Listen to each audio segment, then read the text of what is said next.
Now it's time to exchange contacts with your customer. By this moment, usually you will already have the customer's name and phone number in your CMS request, as those are the first things you collect. However, the email address is not something clients usually provide immediately to every first person they meet, but towards the end of the call, when you already spent some time on the line together, and especially if you made a good impression, 99% of customers will provide their email address.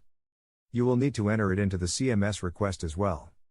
There is a possibility to enter multiple phone numbers and email addresses. By clicking on the first icon on the right from a phone number or email address, you will be able to mark its type, for example main, secondary, work or home. By clicking on the conversation icon you may add a comment. And by clicking the exclamation mark, you may remove contact details in case the customer requested not to be contacted again. Let's discuss all the ways you can reach your client besides by phone, as well as the ways the client can reach you. Email address is vital and is one of the most important things to collect, as most customers prefer to receive the price quotes to their email, as well as that is where we will send the online payment form in case they decide to book the deal you are offering. Ask your customer one of the following questions. What would be the best email address for me to send the options to? Can I have your email address so I can send you the best options with full details?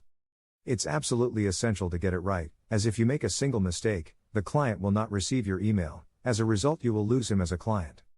That is why it's a company standard to spell each email address letter by letter. Download the alphabet to always have it handy. It doesn't have to be strictly the NATO alphabet, but those need to be easy, short words. For example, D as David works. D as Delta works as well. But D as dinosaur is a bit long. M as Mama or M as Marie works. M as Mercury better not to use. Also, download the list of most popular email domains, as it's not always going to be a Gmail account, and some domains might be hard to spell by themselves. Here's an example, where the customer provided the email address you see on your screen right now. Here's how you can spell it. Let me spell this back to you. So it's going to be C as Charlie, H as Henry, R as Robert, I as India, S as Sam, T as Thomas, E as Echo, E as Echo, E as Echo, N as Nancy, A as Apple, M as Mary, A as Apple, V as Victory, E as Echo, L as Larry, 734, at sbcglobal.net. Did I get it correctly? Next, ask the client if he or she would like to use other modern ways of communication, like WhatsApp Messenger or to be contacted by text. Ask your customer if he or she would like that and explain how it's possible.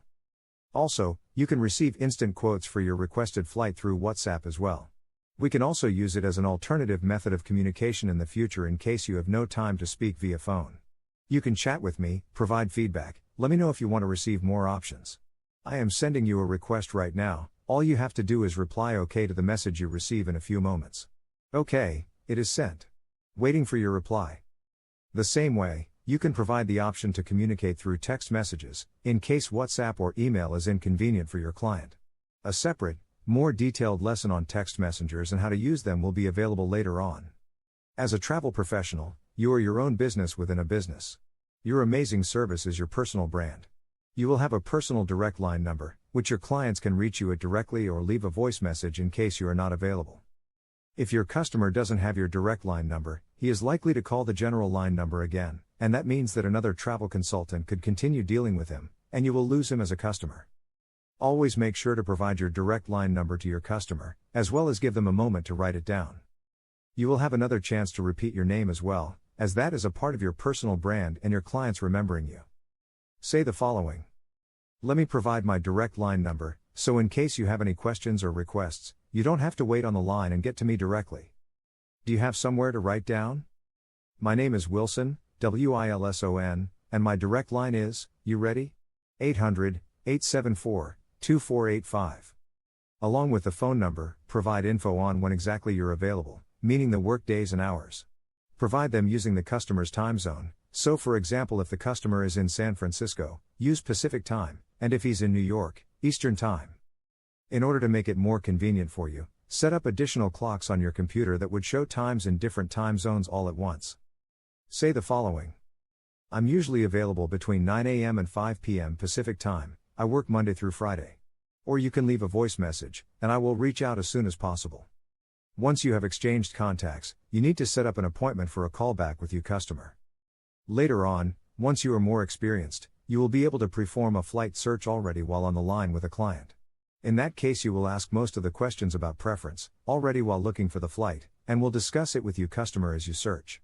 Usually, that is the best way not to make the customer wait, to avoid him or her not picking up the phone when you call back, as well as a great way to get instant feedback.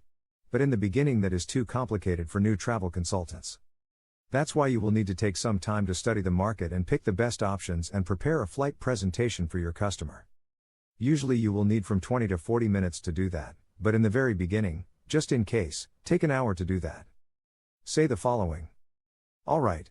I think I have all the relevant information, and now I will perform a flight search. I'll call you back 1 hour from now, are you going to be available? In case the time you mentioned doesn't work for your client, ask what time will be convenient. What would be a convenient time? After that, you will proceed to finish the conversation. A recap and the ways of finishing the conversation will be available in the next lesson. Great work!